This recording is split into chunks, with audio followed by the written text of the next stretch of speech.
Hello students, today we learn about the variation of acceleration due to gravity with latitude or rotation of earth. तो ये third हम variation पढ़ रहे हैं acceleration due to gravity का। इसमें what is basically latitude, पहले हमें ये पता होना चाहिए लैटिट्यूड क्या है।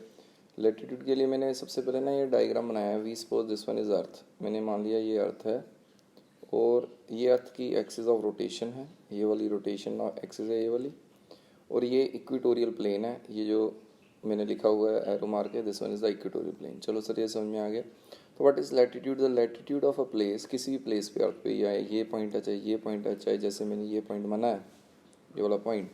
तो latitude of place is defined as the angle which the line joining the place, जैसे ये प्लेस है इसकी line joining to the centre of the earth, centre of earth के साथ makes with an equatorial plane. ये equatorial plane है, यानी मैं कह सकता हूँ ये सबसे पहले ये अर्थ की वो प्लेस है जहाँ पर हमने लैटिट्यूड निकालना है। तो ये हमने सेंटर से लाइन ज्वाइन कर दी इसकी, ये इक्वेटोरियल प्लेन की लाइन है, इसको ज्वाइन कर दिया। तो ये जो एंगल है, this angle is known as latitude angle at that place. अभी मेरे से किसी ने पूछा सर इस पॉइंट पे लैटिट्यूड बताओ, तो देखो मैं इसको यूँ ज्वाइन करूँगा और इसको यूँ ज्वाइन कर लूँगा, तो ये एंगल ऑफ लैटिट्यूड हो जाएगा। तो चलो सर लैटिट्यूड का तो पता लग गया। तो अब रोटेशन ऑफ अर्थ हमने मान लिया भी, ये जो अर्थ है ऐसे रोटेट हो रही है, earth is rotating from west to east. मैंने सपोज मान लिया इसकी जो एंगुलर वेलोसिटी है रोटेशन ऑफ अर्थ की वो ओमेगा है। चलो सर यहाँ तक क्लियर है। तो नेक्स्ट देखते हैं, मैंने सपोज मान लिया इस ये पॉइंट, ये वाला जो पॉइंट मैंने कंसीडर कर लिया, यहाँ पर मैंने इसको लैटिट्यूड कह दिया, दिस लैटिट्यूड इज़ फाई। तो ये इस यहाँ पर अगर कोई मास पड़ा है, सपोज मैंने मान लिया there is some mass place at this point, तो मैंने उसको मान लिया जैसे यहाँ पर एक मास है जिसका मास स्मॉल एम है। चलो सर ये क्लियर हो गया। तो इस मास पर सेंट्रीफ्यूगल फोर्स लगेगी, दैट इज, देखो इस बॉडी के लिए अगर मैं बोलूँ ये जो मास है, इस मास के लिए ये मास जैसे जैसे अर्थ घूमेगी तो ये यूं यूं घूमेगा लाइक दिस वन, ठीक है। ये भी सर्कुलर में घूमेगा, लेकिन इसके घूमने का रेडियस ये वाला रेडियस नहीं होगा, ये अर्थ का रेडियस है, ठीक है। कंफर्म करो इस चीज़ को, ये रेडियस ऑफ अर्थ है और ये रेडियस ऑफ रोटेशन है। क्योंकि इस बॉडी ने सपोज अगर मैंने मान ही लिया, जल्दी से बताता हूँ आपको, ये मैंने माना ये अर्थ है, तो यहाँ पर कोई बॉडी है, तो वो बॉडी तो यूं यूं यूं करके ही अर्थ के सरफेस पे घूमेगी ना, क्योंकि ये एक्सिस ऑफ रोटेशन है। तो उसका जो रेडियस है वो ये होगा, ना कि ये वाला, ये तो रेडियस ऑफ अर्थ है। चलो सर ये हमें क्लियर हो गया। तो ये चीज़ क्लियर है। तो चलो हमें अगर ये पता लग गया तो हमें मान लिया अभी ये जो मास है एम, इस पर एक फोर्स लगती है, that force is known as centrifugal force, that is away to the centre, that is this one. तो सेंट्रीफ्यूगल फोर्स और सेंट्रीपिटल फोर्स का फॉर्मूला सेम होता है। जैसे हम बोलते हैं action and reaction are equal and opposite, तो सेंट्रीफ्यूगल फोर्स का जो फॉर्मूला है वो बिल्कुल सेंट्रीपिटल फोर्स वाला ही होता है, दोनों में बेसिक डिफरेंस नहीं होता। जैसे एक्शन एंड रिएक्शन बोलते हैं तो ऐसे, जैसे अगर मैं इस चीज़ को एक्सप्लेन करूँ तो मैंने मान लिया सपोज ये देखो ये हमारी एक टर्न है और यहाँ पर हम कार में जा रहे हैं, तो कार के जो टायरों को लगती है वो सेंट्रीपिटल फोर्स लगती है टुवर्ड्स द सेंटर। लेकिन ये जो बंदा बैठा होता है, जब कार यूं करके यूं घूमती है तो बंदा इस तरफ जाता है, जो कि सेंट्रीफ्यूगल फोर्स लगती है जिस पर, away to the centre. Similarly ये जो मास अर्थ पर पड़ा है वो अवे टू द सेंटर जा रहा है, दैट इज मैंने मान लिया that is this one m r omega square. तो अभी इसको आगे करना है, तो इस आगे करने के लिए इसकी डेरिवेशन के लिए हम ये मान लेते हैं, सपोज ये लाइन को, नीली ब्लू लाइन को, कलर लाइन को हमने यूँ ज्वाइन कर लिया आगे स्ट्रेट, तो ये एंगल भी फाई हो गया सर। और सर ये तो हमें पता है ये एंगल सेम ही होगा उसके जैसे, इसमें फाई एंगल हो गया। तो अभी ये एम आर ओमेगा स्क्वायर इस तरफ जा रहा है, तो एम आर ओमेगा स्क्वायर का इस तरफ जो कॉम्पोनेंट आएगा वो होगा m r omega square cos phi. Sir आपने ये तो बताया ही नहीं ये आर क्या है।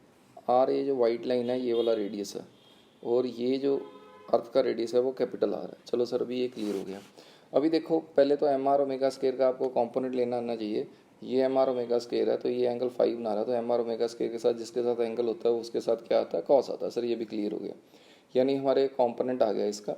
अभी एक बात बताओ, जो अर्थ का एक्चुअल वेट है वो कहाँ एक्ट होता है? सर अर्थ का जो एक्चुअल वेट है वो टुवर्ड्स द सेंटर एक्ट होता है। तो ये जो मास यहाँ पर हमारा m है उसका जो वेट है वो टुवर्ड्स द अर्थ सेंटर की तरफ mg एक्ट होगा। चलो सर ठीक है। देखो हम ना रोटेशन ऑफ अर्थ हमेशा ही निगलेक्ट करते हैं, बचपन से निगलेक्ट करते हैं। हमने वेट किसी भी पॉइंट पे, जैसे ये अर्थ है यहाँ पर भी अगर कोई मास है तो उसका वेट mg है, यहाँ पर कोई मास है तो उसका वेट mg है, यहाँ पर कोई मास है mg है, क्योंकि weight always act towards the centre of earth. लेकिन हमने रोटेशन तो मानी नहीं थी। अगर हमने रोटेशन कंसीडर कर ली तो क्या हो गया, इस पॉइंट पर, ये वाले पॉइंट बोल रहा हूँ, इस मास पर दो फोर्सेज हैं, एक तो वेट है और एक सेंट्रीफ्यूगल फोर्स का जो कंपोनेंट है वो जो कि अवे जा रहा है। यानी जो आज तक हमने पढ़ा वो हमने तो यही पढ़ा था अभी, नेट जो वेट होता है वो mg होता है और वो टुवर्ड्स द सेंटर है। यानी अगर रोटेशन ऑफ अर्थ कंसीडर करें तो वेट mg से थोड़ा कम होता है। यानी मैं आप बोलूँगा, देखो अगर मैं कम क्यों बोला जाने, देखो देखो ये वेट mg इधर है तो इसके opposite m r omega square cos phi है। एक्चुअली इसकी वैल्यू बहुत कम है, वो mg ही ले लेते हैं। ठीक है, चलो सर ये क्लियर हो गया, हम mg इसलिए लेते हैं क्योंकि इसकी वैल्यू बहुत कम होती है। लेकिन अगर मान लिया कंसिडरेबल है, तो कंसिडरेबल है तो नेट जो फोर्स होती है, देखो मैं ऐसे लिखूँगा, f net is equal to net force जो कि इस तरफ होगी, क्योंकि वेट बड़ा होगा, दैट इज mg बड़ा होगा, mg minus m r omega square cos phi. हम इसको एपरेंट वेट भी कह सकते हैं, जो नकली वेट है। एक्चुअल में ये जी डैश का मतलब है G acceleration due to gravity at this place, लेकिन जी की वैल्यू चेंज हो जाएगी क्योंकि ये उसको अपोज कर रहा है, तो उसको हमने कह दिया जी डैश। तो that is m g dash is equal to m g minus m r omega square cos phi. चलो सर ये क्लियर है। तो अभी ये जो हमारा ट्राइंगल है, ये वाला ट्राइंगल देखो इसको ध्यान से, ठीक है, इसमें ये जो एंगल है ये भी तो फाई है। चलो सर ये तो क्लियर है। तो मैं ये लिख सकता हूँ आर साइन फाई, नहीं आर साइन नहीं आएगा, r cos phi is equal to r. थोड़ा ध्यान से देखो इसको, मैंने आपको ये बताया हुआ है जिसके साथ एंगल आता है उसके साथ कॉस होता है। ये आर है, ये फाई है, यानी ये r capital r cos phi हो गया, यानी छोटा आर किसके बराबर आ गया, आर कॉस फाई के बराबर आ गए। चलो सर ये ठीक है, ये तो जस्ट कॉम्पोनेंट हुए है। तो अभी हमने क्या किया, इसकी वैल्यू यहाँ पुट कर देते हैं। Then we know that m सारी जगह कैंसिल हो जाएगा, this m this m this M.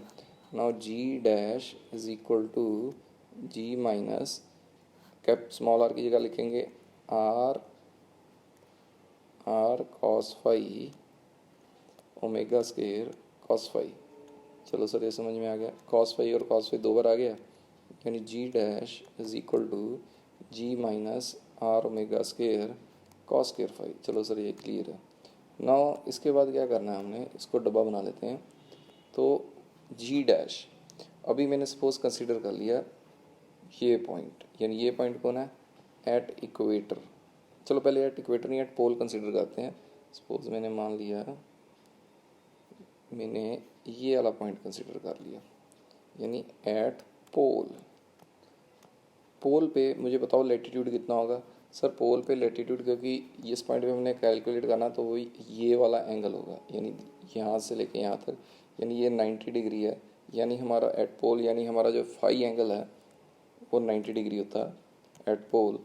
तो इधर फाई की वैल्यू 90 पुट करेंगे तो जी डैश को लिखेंगे जी पी, क्योंकि हम जब पोल की बात कर रहे हैं तो ये जो एक्सलेरेशन ड्यू टू ग्रेविटी है वो जी पी पे निकाल, जी डैश इस पॉइंट पे है तो वो जी पोल लिख लेंगे। यानी मैं जी डैश की जगह जी पोल डालूंगा और फाई की जगह 90 डालूंगा। तो नई इक्वेशन बनाऊंगा, नहीं g p is equal to g minus r omega square cos square 90। Sir 90 cos 90 zero होता है, यानी ये सारा कुछ ज़ीरो हो जाएगा, यानी हमारी जी पी की वैल्यू कितनी आ जाएगी, जी।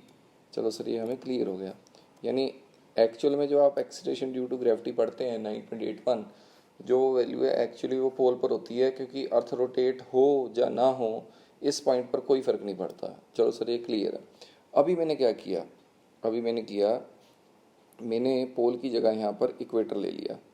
तो इक्वेटर पर एंगल देखते हैं, और ये इक्वेटर हो जाएगा, और यहाँ पर एंगल कितना आएगा, सब मैं थोड़ा थोड़ा रब करता हूँ, जल्दी समझ में आ जाएगा। देखो ऐड करें हम इक्वेटर की बात, तो ऐट इक्वेटर बताओ इक्वेटर पे फाई कितना है। सर इस पॉइंट पे ये इक्वेटर वाला पॉइंट है, इस एक्सिस का इस एक्सिस से एंगल ज़ीरो है, यानी ये फाई ज़ीरो हो जाएगा इस पॉइंट पे। तो फाई ज़ीरो आ जाएगा, तो यानी हम इस पे पोल पे क्या लगा दें, जीरो लगा दें। तो सॉरी इक्वेटर पे जीरो लगा दें, तो ये जीरो हो गया। तो जी डैश को अब जी इक्वेटर लिखेंगे, क्योंकि जब फाई ज़ीरो पुट करेंगे तो जी इक्वेटर आ जाएगा। तो जी पी की जगह अब जी इक्वेटर आ जाएगा, जी आ गया minus r omega square cos square zero आ जाएगा। तो ये कॉस के ज़ीरो, यानी कॉस के ज़ीरो 1 होता है, यानी जो हमारी वैल्यू आएगी वो आएगी g equator equal to g minus r omega square.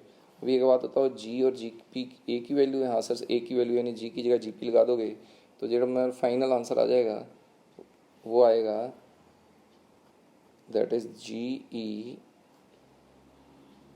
Minus, एक मिनट इसको ऊपर, अब ऊपर लिख देते हैं, यहाँ पर जगह कम है, यहाँ पर लिख देते हैं। सपोज मैंने the final answer of this one is g e minus g p is equal to r omega square. तो सर ये कहाँ से जी पी कहाँ से आ गया? तो जी पी कहाँ से आ गया उसको बताता हूँ, वेयर जिस जी पी कम, क्योंकि देखो अच्छी तरीके से समझते हैं सारा कुछ, रिपीट करते हैं सारा कुछ। सर एक्चुअल में देखो हम मानते हैं भी वेट एम जी होता है सिर्फ, लेकिन जब सेंट्रीफ्यूगल फोर्स इस तरफ लगी तो उसका एक कंपोनेंट इधर लगा जिसने इस बॉडी का वेट कम कर दिया। जो वेट आ गया वो अपरेंट वेट मान लिया है, ये अपरेंट वेट आ गया। अगर अर्थ की रोटेशन मानते हैं तो यही वेट होता है, तो that is m g minus m r omega square cos phi. तो एम एम कैंसिल कर दिया, ये आ गया। उसके बाद जी डैश की वैल्यू हमने निकाल ली, हमने कॉस को कॉस स्क्वायर कर दिया, इधर स्मॉल आर की वैल्यू पुट कर दी थी, ये स्मॉल आर जो capital r cos phi small r होता है उसकी वैल्यू पुट करती है, ये आ गया आंसर। तो एट पहले मैंने पोल लिया था, पोल पे मैंने एंगल माना था, पोल पे लैटिट्यूड एंगल कितना है 90 है, तो 90 होगा तो ये सारा कुछ जीरो हो जाएगा, ये जीरो हो जाएगा नहीं, जी डैश ये जी के बराबर आएगा, जी डैश यानी एट पोल आ गया जी, क्योंकि जब आप यहाँ पर फाई 90 डालेंगे तो जी डैश जी पी बन जाएगा। जब फाइव जीरो डालेंगे, फाइव जीरो मीन्स आप इक्वेटर की बात कर रहे हैं, तो इक्वेटर की बात कर रहे हैं तो ये जी ई आ जाएगा, यानी जी ई आ गया g minus r omega square cos square zero, cos square zero one आ गया, यानी ये आ गया। तो जी और जी पी बराबर होते हैं, मैंने जी और जी पी बराबर मान के इसको जी पी मान लिया और इसको इस तरफ ले गया, यानी g e minus g p r omega square के बराबर आ गया। तो अभी this is the final answer, तो ये आपने याद करना है। तो अभी इसके बेस में क्वेश्चन क्या आ जाए वो देखिए। सबसे पहले इसके बेस पे जो क्वेश्चन आता है वो जनरली वही क्वेश्चन पूछा जाता है स्कूल में। उन्होंने बोल देना जैसे ये अर्थ है, ठीक है, उन्होंने पूछ लिया अभी बताओ what is the angular velocity of earth, what is the angular velocity of the earth. Suppose ये सेंटर मान लिया, एंगुलर वेलोसिटी बताओ अर्थ की, ओमेगा बताओ, कंसीडर कर लो angular, what is the angular velocity of the earth, ये हमने निकालनी है such that body placed at the equator, जैसे ये body placed at the equator कर दी, इज वेटलेस। क्या हो जाए ये वेटलेस हो जाए। सर वेटलेस का मतलब क्या है? इस पॉइंट पे जो हमारा जी है वो ज़ीरो हो जाएगा, अगर जी ज़ीरो हो जाएगा तो वेटलेस हो जाएगा, यानी हमने बोल देना है एक्चुअली में हमारा जो जी ई है वो ज़ीरो हो जाए, क्योंकि ये इक्वेटर वाला पॉइंट ही है। हाँ सर ये हमारे को मालूम है इक्वेटर वाला पॉइंट है, तो जी ई ज़ीरो हो जाए। तो अगर हम जी ई ज़ीरो करना तो देखो पहले हमारा जो फॉर्मूला है वो हमें याद होना चाहिए, जी डैश जनरल फार्मूला यही है, g dash equal to general formula याद करना और कुछ नहीं, minus r omega square cos square five. तो अगर वेटलेस होना है तो ये चीज़ जीरो होगी, ज़ीरो इक्वल टू, क्योंकि इधर इधर एक्सेलरेशन ड्यू टू ग्रेविटी रहेगी नहीं, फिर acceleration due to gravity zero होगी, यानी g minus r omega square. तो इधर फाई कितना है 0 डिग्री है, क्योंकि इधर लैटिट्यूड एंगल ज़ीरो होता है, तो मैं फाई इधर ज़ीरो डाल दूंगा। तो मैंने इधर सपोज मान लिया फाई ज़ीरो है, ठीक है, तो फाई को हमने ज़ीरो मान लिया, तो इधर फाई को ज़ीरो पुट करेंगे तो फाई ज़ीरो क्या होता है कॉस, कॉस ज़ीरो का स्केयर वन हो जाएगा, यानी इतना आ जाएगा, यानी ओमेगा कितना आ गया हमारा under root of g by r. तो this is the angular velocity of the earth. इतनी अगर एंगुलर वेलोसिटी हो जाए ना अर्थ की, तो यहाँ पर जो चीज़ हो जाएंगी ना वो ऐसे ही हवा में उड़ी जाएंगी। क्यों उड़ी जाएंगी सर? क्योंकि वो वेटलेस हो जाएगी, क्योंकि जब भी चीज़ यहाँ पर आएगी वो वेटलेस हो जाएगी, तो उसका वेट एज्यूम ही नहीं होना, जैसे स्पेस में होगी चीज़ वैसे हो जाएगी। यानी अर्थ की एंगुलर वेलोसिटी बेटा ये हो ही नहीं सकती, अगर इतनी अर्थ की एंगुलर वेलोसिटी हो जाए तो सारी चीज़ें वेटलेस हो जाएगी। अगर करनी है वेटलेस तो वो अर्थ तेज तेज घूमना शुरू कर दे, सपोज अर्थ अगर अपनी एंगुलर वेलोसिटी बढ़ा दे तब सारा कुछ वेटलेस हो जाएगा।